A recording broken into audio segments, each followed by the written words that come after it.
by the way, the New York Times has named already, the game hasn't even been played tonight, and they've already named their 2020 college football national champion. How do you do that? That doesn't make sense at all. Yeah, especially since the team that they named didn't play a single game all year. And that's why they named them the national champions.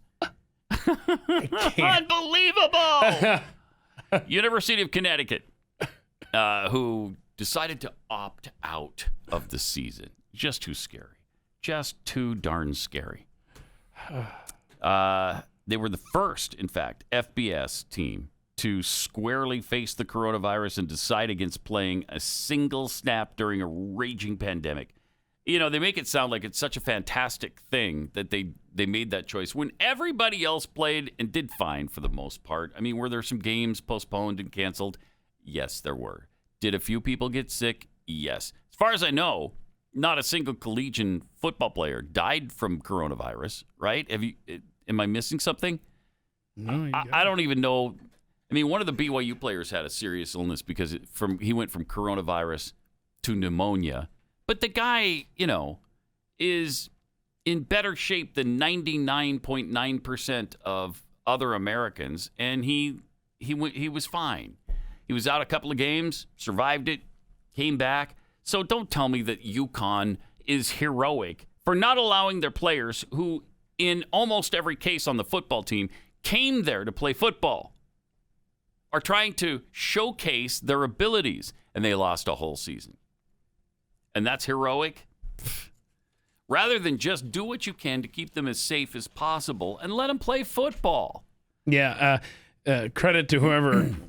I think this just shows you nobody cares about UConn Huskies football. Their Wikipedia page does not have listed among championships the 2020 New York Times championship. Yeah, so that's good. Again, I think this is just a case of nobody cares about Huskies football. Right. There are some who care about Huskies basketball. It's kind of a basketball school. Right. But how did they choose UConn? Because didn't New Mexico State? Because they were the first. Yeah. I'm sure they were. That was the deciding factor because it was UConn, New Mexico State, Old Dominion, right? Old Dominion. I know it was those three teams were the only teams in the football bowl championship division, subdivision, to not play this year. Speaking of Old Dominion, Taylor Heineke, the quarterback for the Washington Redskins, he looked really good Saturday night. He couldn't carry the team himself, but he played very well. Oh, but wait, he supports Donald Trump, so it's not a Cinderella story after all. Yeah, that's why nobody's talking about it. Nobody will talk about it. He's made that clear.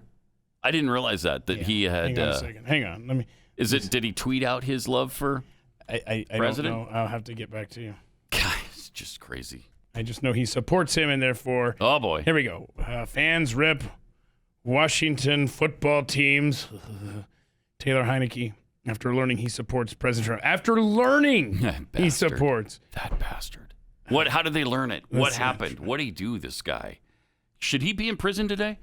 Should he be at Rikers Island right now? So here's the tweet, okay? All right. Heineke, a known Donald Trump supporters feed, is filled with right-wing pro-MAGA tweets and liberal bashing, especially over the turbulent last 5 months since the killings of George Floyd and Breonna Taylor. No. His likes show tweets criticizing protesters and rioters. Oh, how dare you criticize protesters and rioters when they're mostly peaceful? Everyone is entitled to their own opinion, but no, they're not. That's a freaking lie right there. This tweet not. Disputed, okay? Everyone else is allowed to condemn a woefully ignorant view. The backlash from his condescension can be a teachable moment. As his tweets garnered more attention, Heineke stood firm in his position, even calling for a civil and educated conversation. What a terrible thing to do. How is he in the league? I don't know. He wants to have an educated and civil conversation. I'm going to need you to stop saying that phrase, Keith. It is so offensive that my gosh. I can't abide it. This I cannot abide it. Is that's madness. It's not America anymore. We're just not in the United States of America anymore. Who wrote this story? Do you have the? That was a tweet, but hold on. From I don't think a sports writer. But hang on. Let's see. Okay, I like this. So part of the evidence, the case against Taylor Heineke, is a Donald Trump tweet from 2019. Trump tweeted out, "Our country is free, beautiful, and very successful. If you hate our country or if you are not happy here, you can leave." and their evidence, they circled Taylor Heineke liked that tweet. Oh, no. Right. Now, Oh, no. In August, Taylor Heineke, the dreadful quarterback for the Washington football team, tweeted out, "Another glaring and obvious problem is how people can't have civil, educated conversations anymore without being privileged and ignorant. Beautiful thing about this country is you can have differing viewpoints, and it should have to be like this. How dare he believe And it that? shouldn't have to be like this. I'm sure I share a lot of the same." And then it goes on. Opinion. I continued.